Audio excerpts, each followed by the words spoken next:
할렐루야. 2023년 설 명절 예배에 함께 하시는 성도님들을 환영하고 축복합니다. 다시 한번 주 안에서 새해 복 많이 받으시기를 바랍니다. 그럼 이제 가족 친지분들 모두 함께 예배를 위해서 우리 화면 앞에 자리해 주시고요. 다 자리하셨으면 같이 함께 우리 축복하면서 인사하겠습니다. 새해 복 많이 받으세요. 네. 자, 이제 준비되셨으면 다 같이 사도신경으로 믿음을 고백하겠습니다. 전능하사 천지를 만드신 하나님 아버지를 내가 믿사오며 그 외아들 우리 주 예수 그리스도를 믿사오니 이는 성령으로 잉태하사 동정녀 마리아에게 나시고 본디오 빌라도에게 고난을 받으사 십자가에 못 박혀 죽으시고 장사한 지 사흘 만에 죽은 자 가운데서 다시 살아나시며 하늘에 오르사 전능하신 하나님 우편에 앉아 계시다가 저리로서 산자와 죽은 자를 심판하러 오시리라. 성령을 믿사오며 거룩한 공예와 성도가 서로 교통하는 것과 죄를 사하여 주시는 것과 몸이 다시 사는 것과 영원히 사는 것을 믿사옵나이다. 아멘. 자, 이어서 찬송가 559장 사철의 봄바람 불어있고 함께 찬송하시겠습니다.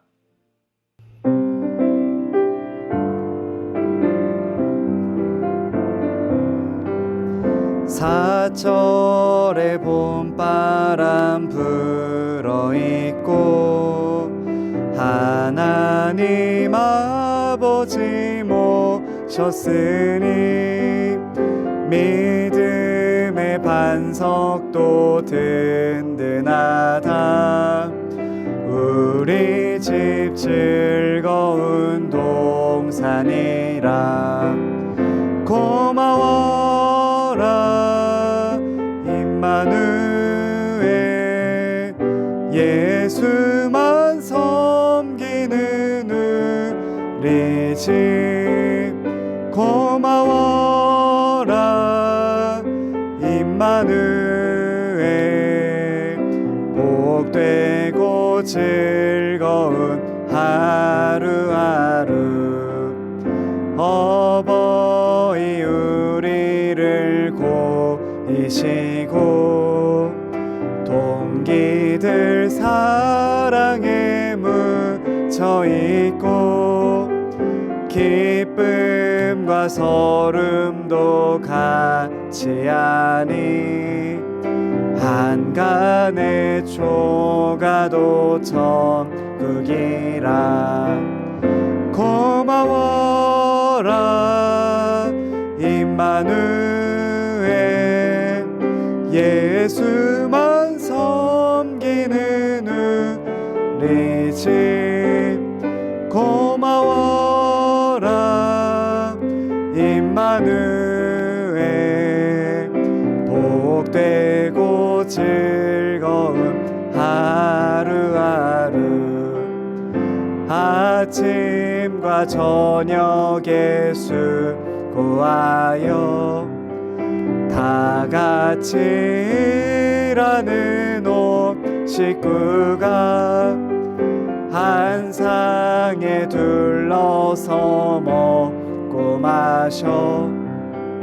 여기가 우리의 낙원이라. 고마워라 임마누엘, 예수만 섬기는 우리 집. 고마워라 임마누엘, 복되고 즐거운 하루하루.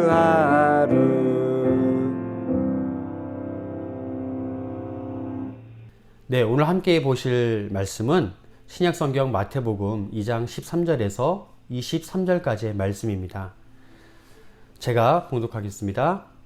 그들이 떠난 후에 주의 사자가 요셉에게 현몽하여 이르되 헤롯이 아기를 찾아 죽이려 하니 일어나 아기와 그의 어머니를 데리고 애굽으로 피하여 내가 내게 이르기까지 거기 있으라 하시니 요셉이 일어나서 밤에 아기와 그의 어머니를 데리고 애굽으로 떠나가 헤롯이 죽기까지 거기 있었으니 이는 주께서 선지자를 통하여 말씀하신 바 애굽으로부터 내 아들을 불렀다 함을 이루려 하심이라.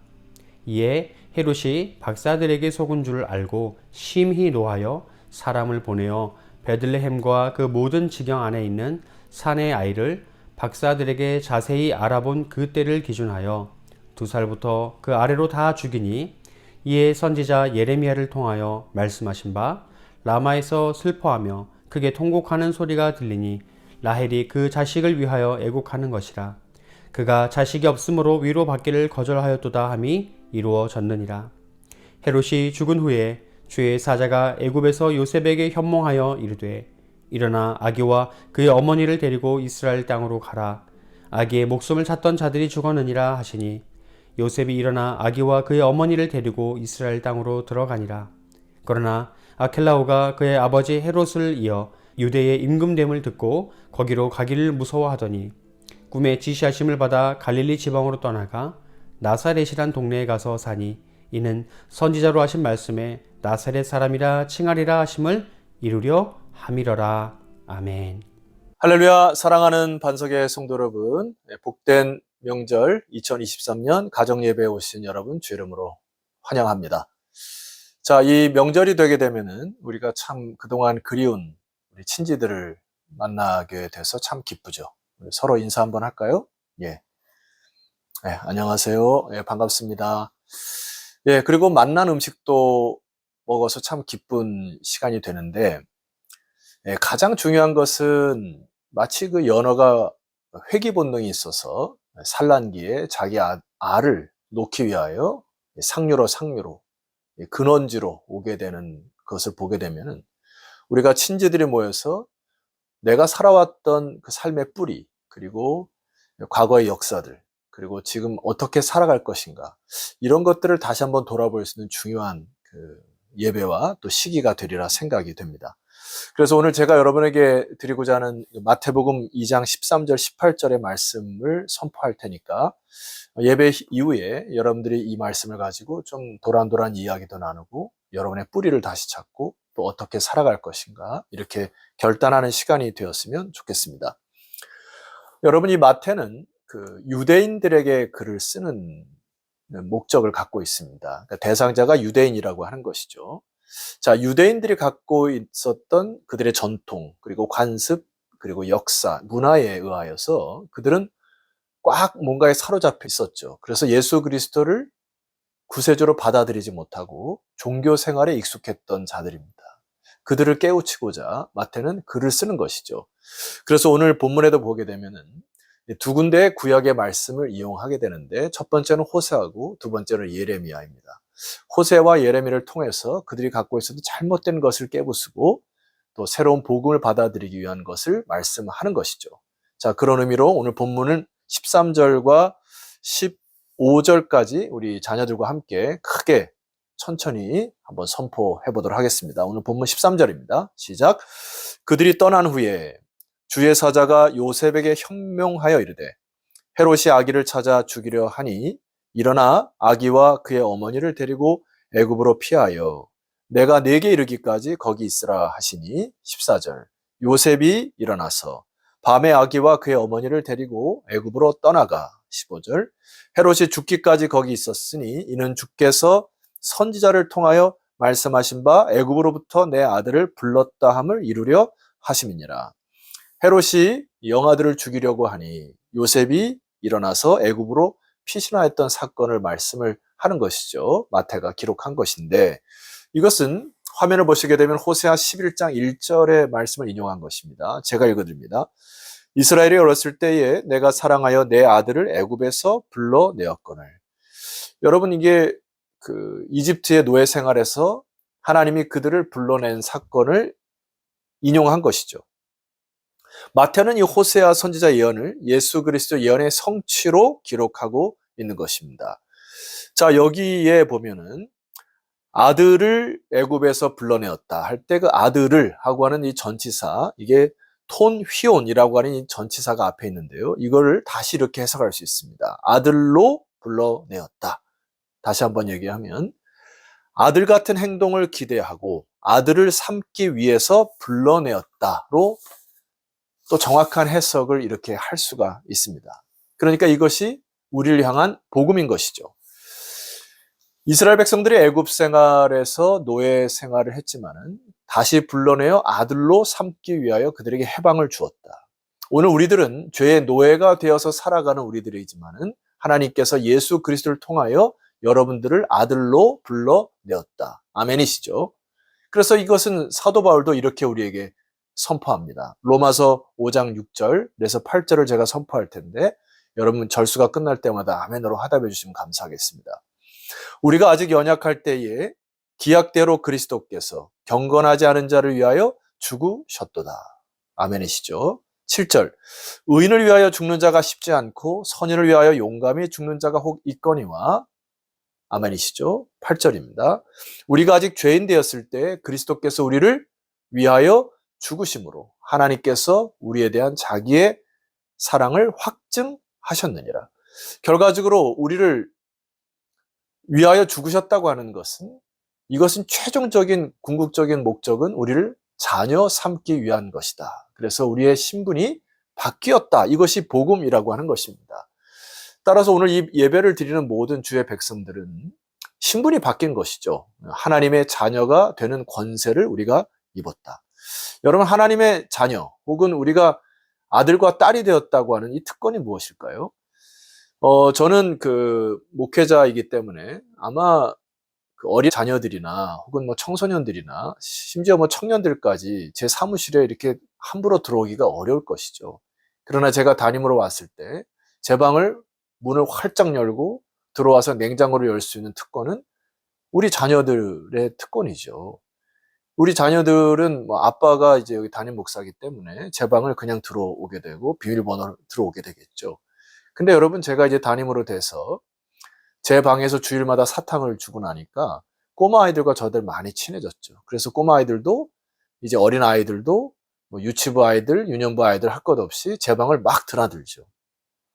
저는 그때마다 굉장히 기쁘죠. 왜냐하면은 이 아이들이 저를 본인의 육신의 아버지도 있겠지만은 영적 아버지로 생각하는구나. 그래서 아이들과 함께 주일날 참 기쁩니다. 그리고 어떤 아이들은 고사리 같은 손을 가지고 지난주 같은 경우는 자기가 먹던 젤리를 제 손에 쥐어주는 그런 일도 있었죠.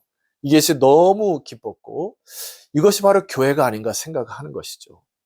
여러분, 제가 방금 예를 드렸지만은 우리는 하나님의 자녀가 되었다는 것 여러분 믿습니까?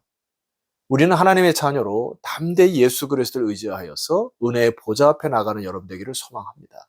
그리고 여러분이 많이 간구할 것도 있겠지만 하나님의 능력과 은혜를 사모하세요. 그래서 이것이 자녀의 특권이죠. 예수 그리스도를 의지하여 은혜의 보좌 앞에 나가는 것, 이게 여러분들이 회복해야 될 기도의 제목일 것입니다.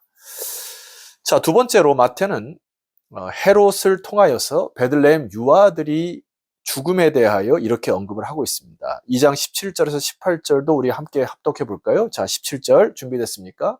네, 시작. 이에 선지자 예레미야를 통하여 말씀하신 바 18절 라마에서 슬퍼하며 크게 통곡하는 소리가 들리니 라헬이 그 자식을 위하여 애곡하는 것이라 그가 자식이 없으므로 위로받기를 거절하였도다 함이 이루어졌느니라. 여기 라마라고 하는 단어 그리고 라헬이 슬피 울었다고 하는 단어가 어떻게 연결을 할까요? 라마라고 하는 이 지역은 이스라엘이 바벨론으로 포로로 잡혀갈 때 모였던 집결지입니다. 그러니까 구약적으로는 바벨론 유수인 것이죠. 바벨론과 아수르에 의하여 포로로 잡혀갔던 때.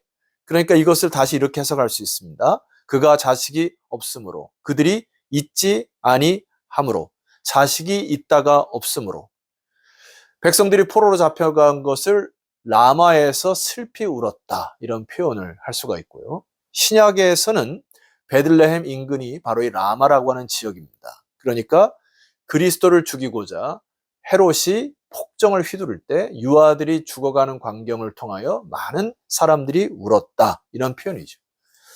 자, 그렇다면 이 부분은 예레미야의 말씀이 인용되고 이것이 성취되는 것입니다. 예레미야 31장 15절을 제가 읽어드리겠습니다. 15절 여호와께서 이와 같이 말씀하시니라 라마에서 슬퍼하며 통곡하는 소리가 들리니 라헬이 그 자식 때문에 애곡하는 것이니라. 여러분 이해가 가시죠?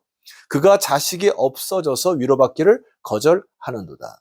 16절 여호와께서 이와 같이 말씀하시니라 내 울음소리와 내 눈물을 멈추어라. 내 일에 삭슬 받을 것인즉 그들이 그의 대적의 땅에서 돌아오리라. 여호와의 말씀이니라. 포로로 잡혀가는 것은 반드시 그것으로 끝이 나는 것이 아니라 돌아올 것이라고 하는 여호와의 말씀이 이루어질 것이다 라고 하는 것입니다. 자, 그리고 그 다음에 이어지는 말씀이 예레미야 31장 31절 말씀 보시면 여호와의 말씀이니라. 보라 날이 이르르니 내가 이스라엘 집과 유다 집에 새 언약을 맺으리라 하고 그 유명한 새 언약을 말씀하시죠. 33절로 내려가 계시면은 그러나 그날 후에 내가 이스라엘 집과 맺을 언약은 이러하니 곧 내가 나의 법을 그들의 속에 두며 그들의 마음에 기록하여 나는 그들의 하나님이 되고 그들은 내 백성이 될 것이니라. 여호와의 말씀이니라. 슬픔이 베들레헴에 있었지만은 예레미야의 말씀이 완성되고 예언이 성취되듯이 오늘 하나님의 아들로 오신 예수 그리스도를 통하여 이제 슬픔이 변하여 기쁨이 되고 하나님은 우리의 하나님이 되고 우리는 하나님의 백성이 되는 것이 진정한 복음이라고 마태는 우리에게 얘기하는 것입니다. 그러니 우리가 가졌던 유대인들이 가졌던 전통, 관습, 역사 속에서 종교적 생활을 벗어나 하나님의 복음을 받아들여 참된 자녀로 살아가라고 하는 것이 마태의 메시지죠. 여러분, 예수님께서 이 땅에 오셨을 때 이렇게 선포되었습니다. 지극히 높은 곳에는 하나님께 영광이요 땅에서는 기뻐함을 입은 사람들 중에 평화로다. 여러분 아멘이시죠? 우리는 예수 그리스도를 통하여서 하나님의 자녀가 되었습니다. 자, 그런데 오늘 제가 여러분 그 설교 제목으로 요셉이 일어나 이렇게 삼아봤는데요. 하나님은 그의 역사를 하나님의 뜻대로 이루어 가실 것입니다. 그런데 우리 사람들은, 하나님의 자녀들은 하나님의 역사에 반응해야 되는 것이죠. 청년들의 외침이 있습니다. 하나님은 역사하시고 우리는 순종한다. 이럴 때 하나님이 새날을 이어가시게 되는데 오늘 요셉이라고 하는 인물을 가만히 제가 묵상하다 보니까 하나님께서 말씀하시거나 성령이 역사하실 때 요셉은 바로바로 즉시 일어나서 순종하는 것을 볼 수가 있습니다. 여러분 오늘 자녀들과 함께 요셉이 일어났다는 표현이 몇 번 반복되었는지 한번 살펴보는 것도 참 재미있을 것 같고요. 마지막 적용점을 한번 삼아 보게 됩니다. 여러분 이 세상에 정을 두었거나 혹시 욕심에 차거나 욕망에 차서 하나님의 나라와 그의 의를 먼저 구하지 아니하고 자신의 나라를 구하는 것에서 다시 일어나서 하나님 나라를 구하시는 여러분 되었으면 좋겠습니다. 그리고 나의 계획과 뜻과 나의 목적을 이루려고 하는 삶에서 일어나셔서 하나님의 뜻과 계획이 무엇인지 거기에 반응하는 여러분 되었으면 좋겠습니다. 그리고 좌절과 절망이 있을 수 있어요. 낙담이 있을 수 있지만 여러분 이 말씀 듣고 우리 하나님의 자녀 삼으신 이 특권을 여러분 마음속에 되새기셔서 온 가족이 함께 일어나는 축복의 한 해가 되시기를 주의 이름으로 축원합니다. 기도드리시겠습니다. 하나님 감사합니다. 예수 그리스도를 통하여 우리들에게 참된 복음을 선포하시니 감사하고 이제 이 세상을 살아가는 동안 하나님의 자녀됨의 특권을 누리게 하시고 그 권세로 허락하셨음이 아멘으로 순종하여 믿음으로 반응하는 주의 백성들 다 되게 하옵소서. 예수 그리스도의 이름으로 기도드렸사옵나이다. 아멘.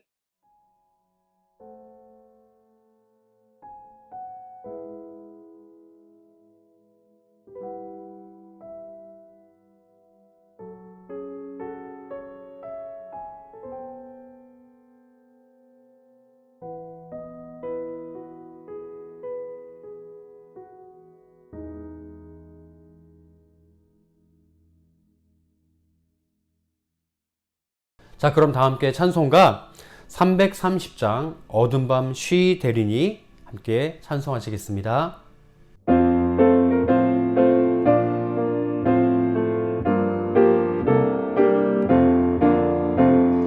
어두운 밤 쉬되리니 내 직분 지켜서 찬이슬 맺힐 때에 일찍 일어나 해 돋는 아침부터 힘써서 일하라 일할 수 없는 마음이 속히 오리라. 어두운 밤 시되리니 내 직분 지켜서 일할 때 일하면서 놀지 말아라. 낮에는 수고하나 쉴 때도 겠네. 일할 수 없는 밤이 속히 오리라. 어두운 밤 시되리니 내 직분 지켜서 지는 해 빗긴 볕에 힘써 일하고 그 빛이 닿아여서 어둡게 되어도 할 수만 있는 대로 힘써 일하라. 이제 다 같이 주기도문으로 오늘의 예배를 마치도록 하겠습니다. 하늘에 계신 우리 아버지여, 이름이 거룩히 여김을 받으시오며 나라가 임하시오며 뜻이 하늘에서 이루어진 것 같이 땅에서도 이루어지이다. 오늘 우리에게 일용할 양식을 주시옵고 우리가 우리에게 죄 지은 자를 사하여 준 것 같이 우리 죄를 사하여 주시옵고 우리를 시험에 들게 하지 마시옵고 다만 악에서 구하시옵소서. 나라와 권세와 영광이 아버지께 영원히 있사옵나이다. 아멘.